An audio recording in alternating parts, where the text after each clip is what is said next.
साताऱ्यामधल्या गजवडी परिसरामध्ये प्रेमविवाह केल्याच्या रागातनं एका प्रेमी युगुलावरती कुऱ्हाडीनं प्राणघातक हल्ला झाल्याची धक्कादायक घटना घडली आहे। या प्रकाराच्या वेळी पीडित युगुलाचा 2 वर्षीय लहान मुलगा हा शेजारच्याच घरामध्ये असल्यामुळे तो बचावल्याचं बोललं जात आहे। राहुल तपासे आपल्यासोबत आहेत। राहुल, हा हल्ला नेमका कुणावर झाला आणि का झालाय? हे जे प्रेमी युगल आहे ते गजवडी गावातील आहे। 4 वर्षापूर्वी या दोघांनी पळून जाऊन विवाह केला होता। तेव्हापासून ते गावाकडे फिरकले नव्हते।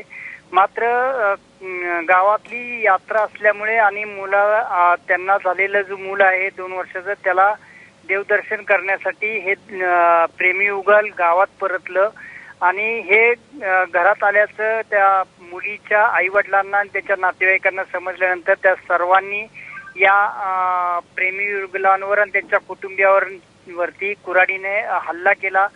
दांडकी, काट्या, कुऱ्हाडी घेऊन या लोकांनी घराचा दरवाजा तोडून यांना मारहाण केली।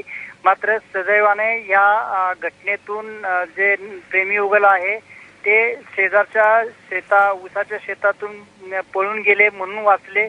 मात्र ह्या हल्ला होत असताना त्यांचा जो 2 वर्षाचा मुलगा आहे तो शेजारच्या घरामध्ये खेळायला गेला होता, म्हणून ह्या हल्ल्यातून तोही वाचला असं एकंदरीत सांगितलं जातंय।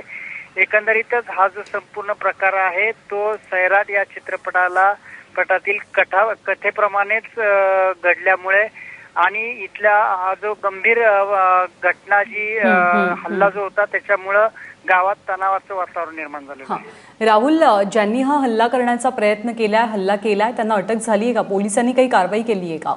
न्यांदा या घटनेमध्ये पोलिसांना घटना कळाल्यानंतर वेळेतच घटनास्थळी पोहोचले, म्हणूनही पुढचा अनर्थ मोठा टळलेला आहे। या घटनेमध्ये घटनास्थळीच पोलिसांनी 6 लोकांना ताब्यात घेऊन त्यांना अटक केलेली आहे। 1 जण पळून जाण्यात यशस्वी झालेला आहे। या 5 जणांना आता न्यायालयामध्ये हजर केला असता त्यांना 5 दिवसाची न्यायालयाने पोलीस कोठडी दिलेली आहे। राहुल, धन्यवाद तुम्ही दिलेल्या सगळ्या सविस्तर माहितीबद्दल। आणि साताऱ्यातल्या गडवडीमध्ये जो प्रकार घडलेला आहे त्याबद्दल पोलिसांनी काय माहिती दिली आपण पाहूया। जिल्हा सातारा येथील तरुणींनी 4 वर्षापूर्वी प्रेमविवाह केलेला होता। हा विवाह मुलीच्या घरच्यांना मान्य नव्हता।